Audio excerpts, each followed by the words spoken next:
मेरे प्रिय आत्मन, संसार में दो तरह के लोग हैं। एक वे जो जीते हैं और दूसरे वे जो सिर्फ जीने का अभिनय करते हैं। हम सब एक ऐसे नाटक में फंसे हैं जिसका न कोई आदि है, न कोई अंत। हम चेहरों पर मुखौटे लगाए घूम रहे हैं। हमने कभी अपना असली चेहरा दर्पण में देखा ही नहीं, क्योंकि असली चेहरा देखने के लिए जो मौन चाहिए, उससे हम डरते हैं। इंसान अकेला होने से घबराता है, इसलिए वो भीड़ का हिस्सा बन जाता है। वो मंदिर जाता है, मस्जिद जाता है, क्लब जाता है, सिर्फ इसलिए ताकि उसे खुद का सामना ना करना पड़े। याद रखना, परमात्मा तुम्हें भीड़ में नहीं मिलेगा, वो तुम्हें तुम्हारे एकांत में मिलेगा। मुल्ला नसरुद्दीन एक दिन अपने गधे को बेच रहा था।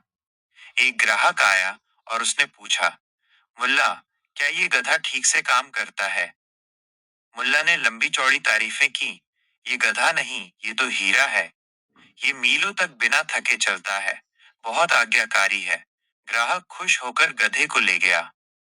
2 दिन बाद वो वापस आया, बहुत गुस्से में। उसने कहा, मुल्ला, तुमने मुझे ठग लिया।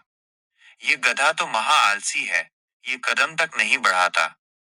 मुल्ला ने उसे बाजू में ले जाकर धीरे से कहा, भाई, अगर गधा बेचना है तो उसकी बुराई मत करो, वरना गधा बिकेगा ही नहीं। यही हम कर रहे हैं। हम अपनी बुराइयों को सजाकर दूसरों के सामने खुद को महात्मा साबित करने में लगे हैं। हम भीतर से कुछ और हैं, बाहर से कुछ और। लोग मुझसे पूछते हैं, दुख से कैसे बचें? मैं कहता हूं, दुख से बचने की कोशिश ही सबसे बड़ा दुख है। दुख को स्वीकार कर लो। जिस दिन आप दुख को पूरी तरह स्वीकार कर लेते हैं, वो गायब हो जाता है। प्रतिरोध ही दुख का भोजन है। गौतम बुद्ध के पास एक स्त्री आई। उसका इकलौता बेटा मर गया था। वो रो रही थी, चिल्ला रही थी, बुद्ध, मेरे बेटे को जिंदा कर दो। बुद्ध ने कहा, मैं इसे जिंदा कर दूंगा, बस तुम पूरे गांव से मुट्ठी भर सरसों के दाने ले आओ। लेकिन शर्त यह है कि वे उस घर से होने चाहिए जहां आज तक किसी की मृत्यु न हुई हो। वो स्त्री पूरे गांव में घूमी। शाम को वो खाली हाथ लौटी, लेकिन उसके चेहरे पर एक अपूर्व शांति थी। उसने बुद्ध के चरण पकड़ लिए और कहा, मुझे जीवन का रहस्य मिल गया। मौत तो अटल है, दुख तो बस मोह का नाम है। ज्ञानी वो नहीं है जिसने बहुत कुछ जान लिया है, ज्ञानी वो है जिसने बहुत कुछ अनजाना कर दिया है। बच्चों की तरह बनो। ईसा मसीह ने कहा है, जो बच्चों की तरह निर्दोष है, स्वर्ग का राज्य उन्हीं का है। एक बहुत बड़ा दार्शनिक था। वो जीवन भर सत्य की खोज करता रहा। अंत में जब वो मरने लगा, तो उसके शिष्यों ने पूछा, गुरुदेव, आपने पूरी जिंदगी सत्य खोजा, क्या आपको मिला? दार्शनिक ने आंखें खोली और बोला, सत्य तो मेरे सामने खड़ा था, लेकिन मैं उसकी व्याख्या करने में इतना व्यस्त था कि उसे देख ही नहीं पाया। तर्क आपको कभी परमात्मा तक नहीं ले जाएगा। तर्क सिर्फ गोल गोल घुमाता है। अनुभव ही एकमात्र द्वार है। अहंकार एक ऐसी बीमारी है जिसका कोई इलाज बाहर नहीं है। मैं जब तक है तब तक वो नहीं है। जैसे ही मैं मिटता है, वह प्रकट हो जाता है।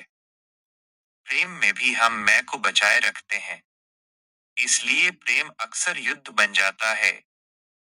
एक बार एक प्रेमी अपनी प्रेमिका के घर गया और दरवाजा खटखटाया। भीतर से आवाज आई, कौन है? प्रेमी ने कहा, मैं हूं। दरवाजा नहीं खुला। वो लौट गया, सालों तक तपस्या की, फिर वापस आया। दरवाजा खटखटाया, फिर आवाज आई, कौन है? प्रेमी ने कहा, तू ही है। और दरवाजा तुरंत खुल गया। जब तक दो हैं, तब तक फासला है। जब एक रह जाता है, वही योग है, वही मिलन है। मेरे लिए जीवन एक उपहार है, कोई दंड नहीं। इसे सजा की तरह मत जियो, उत्सव मनाओ। क्या तुमने कभी फूलों को उदास देखा है? क्या तुमने कभी पक्षियों को चिंता करते देखा है कि कल का दाना कहां से आएगा? सारा अस्तित्व नाच रहा है, सिर्फ इंसान ही है जो उदास बैठा है। हंसो, इतना हंसो कि तुम्हारी हंसी तुम्हारी प्रार्थना बन जाए, क्योंकि एक हंसता हुआ चेहरा ईश्वर के सबसे करीब होता है। उदास चेहरा तो बस ये बताता है कि तुमने अभी जीवन को समझा ही नहीं। भीतर की यात्रा शुरू करो।